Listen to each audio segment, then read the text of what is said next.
আগে ভিডিওটি দেখুন, তারপরে বলছি। কেউ যায় দিল্লি, কেউ যায় পিন্ডি, কিন্তু বিএনপি রয়ে গিয়েছে এই দেশে, এই দেশের মানুষের পাশে। খালেদা জিয়া কোথাও গিয়েছে, খালেদা জিয়া এই দেশের মানুষকে ছেড়ে কোথাও যায়নি। অতীতে কি দেখেছি, যে কিছু হলেই পাশের এক দেশে চলে যায়, কেউ কেউ চলে যায় না।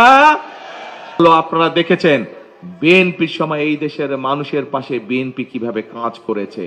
বিএনপির সময় এই দেশের এলাকার স্কুল কলেজ থেকে শিক্ষা করে, নারীদের শিক্ষা থেকে শুরু করে বিদেশে প্রচুর মানুষ গিয়েছে। বিএনপি সময় দেখেছেন আপনারা কিভাবে বিভিন্ন কলকারখানা প্রতিষ্ঠিত হয়েছে, গ্রামগঞ্জের রাস্তাঘাটগুলো তৈরি হয়েছে, স্কুল কলেজগুলো তৈরি হয়েছে।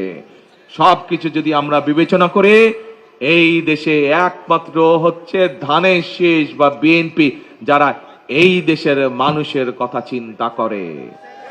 আমরা দেখেছি অতীতে কি দেখেছি, যে কিছু হলেই পাশের এক দেশে চলে যায়, কেউ কেউ চলে যায় না, এখনো চলে গিয়েছে।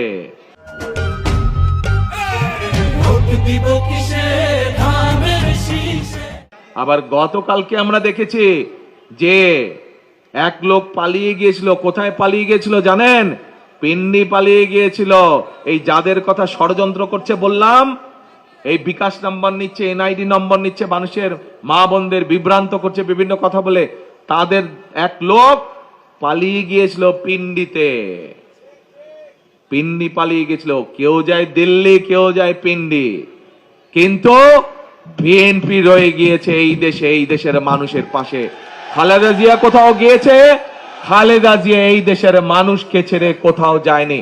মৃত্যুকে মেনে নিয়েছে, যুদ্ধ করেছে, প্রতিবাদ করেছে, কিন্তু এই দেশের মানুষকে ছেড়ে খালেদা জিয়া কোনোদিন যায়নি, কোথাও কোনো দেশে যায়নি। খালেদা জিয়া নিজেই বলে গিয়েছেন যে এই দেশই হচ্ছে খালেদা জিয়ার প্রথম এবং শেষ ঠিকানা। কাজে বিএনপি হচ্ছে এই দেশের, বিএনপি সেই জন্যই বলে থাকে প্রথম বাংলাদেশ আমার, শেষ বাংলাদেশ আমার। ভিডিওটি কেমন লেগেছে কমেন্ট করবেন এবং ভিডিওটি ভালো লাগলে লাইক এবং শেয়ার করবেন।